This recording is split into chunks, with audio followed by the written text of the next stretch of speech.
to the Diamond Factory. And it's still muting all the lines out. And as it's doing that, I want to just welcome you to this day. This is a great day. It's a new day. It's your day. I'm Dr. Roz, the VP of Communications here at Akana, and I am excited always about what we're doing, how we're doing it, and where we're going. But I want to share very briefly this morning, just real short, won't take long, because oftentimes when I think about what I thought about this morning, and I'm the kind of person I try to find solutions. You know, we're gonna always have a problem, but we got to find solutions. Sometimes our focus is too much on the problem and not the solution, because there is always a way out. Even scripture says God will always make us a way out. And I know that everybody's mindset is about moving forward because that's where we are. And I thought about a song, one of the gospel songs that I love by, I can't think of his name now. I didn't write his name. Israel Houghton is moving forward. And he says in the song, moving forward, just in the chorus part, he says, not going back, moving ahead. Here to declare to you, my past is over in you. All things are made new. Surrendered my life to Christ. I'm moving forward. He says, I'm moving forward. And we remember even in the conference, one of the theme songs that Melissa was playing is new, everything new. And that's what's happening here. And sometimes when things are new, there's still a flip side to that causes people not to move forward, and it's fear. Fear of failure. Nobody likes to fail. But here's the thing, if we could just change our mindset and our vantage point of how we look at failure, because you overcome your fear of failure and move forward to achieve your goals.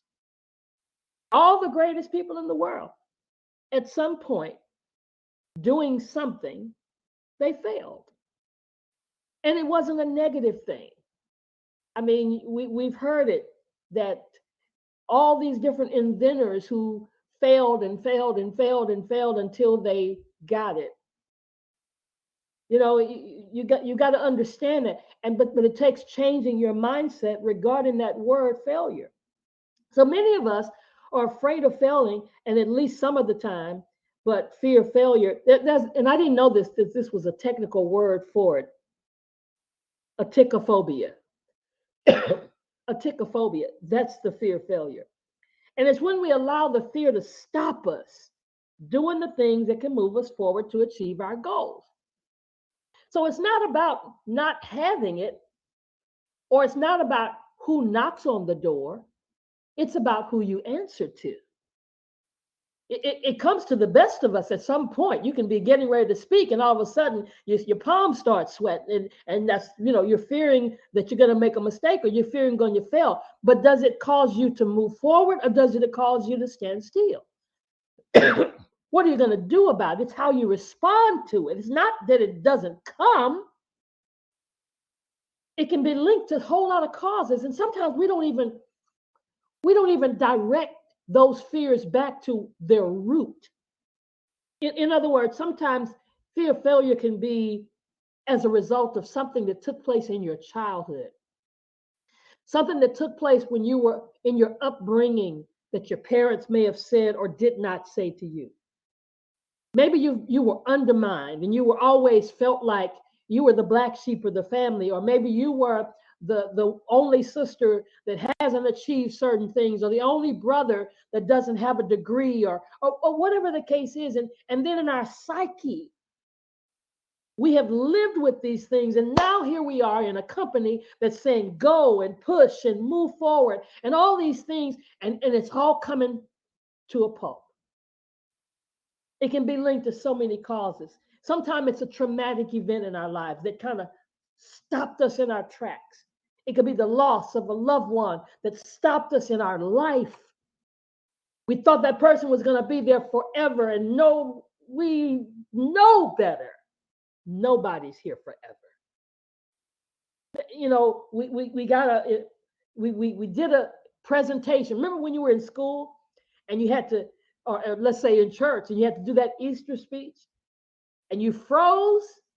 And now today, you still feel like you're going to freeze every time somebody hands you the microphone or tells you that you're going to do a presentation. But now you can't do that because you reflect back mentally to that one time when you froze on the stage.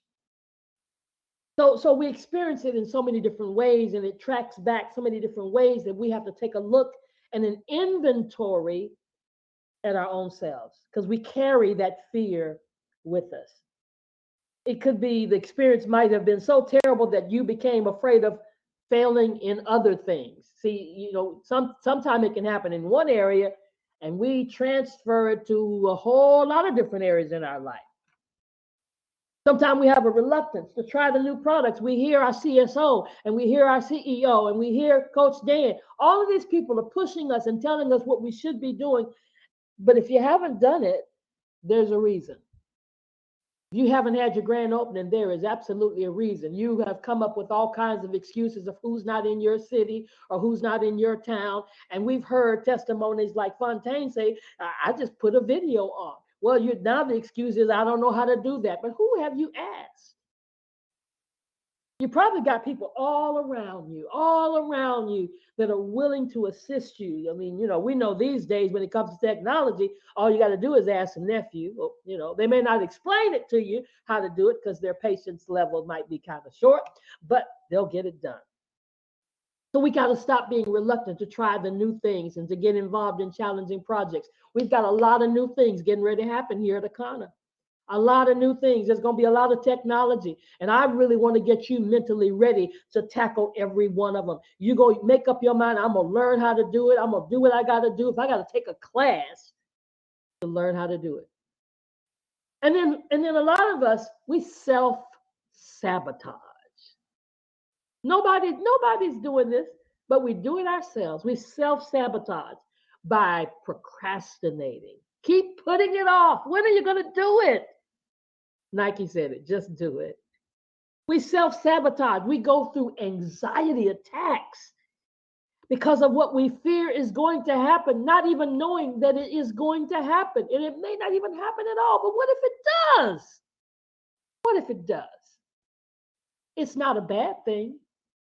Why do I say it's not a bad thing? Because my mentor taught me many years ago that failure is not fatal.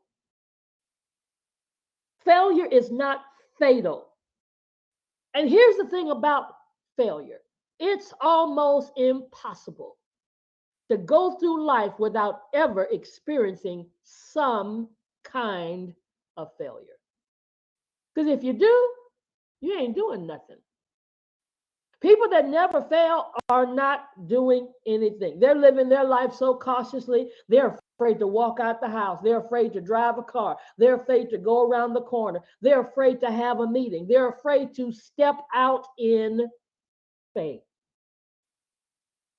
So if I can get you to do anything this morning is to understand another mindset about failure. The wonderful